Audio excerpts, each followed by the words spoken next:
smo ovde sastavile ovako zajedno jedan govor. Znači, u ime svih zaposlenih vrtića Naša bajka, evo sada kada smo došli do kraja jednog značajnog razvojnog perioda u životu vaše dece i kada one idu u neke nove pohode i osvajanje novih veština.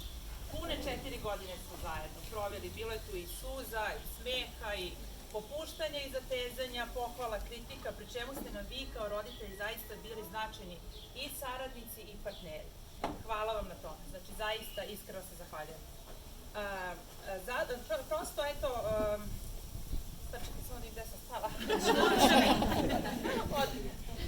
Evo ovako, znači, trema, to je to.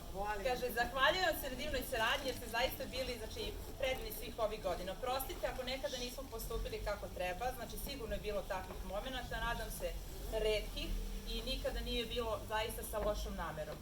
U narednom periodu, u godinama koje dolaze, vaša deca će nastaviti da koračaju sve jačim i snažnijim koracima u budućnost. Pratite ih, ulivajte im samopouzdanje, budite im vetar u leđa.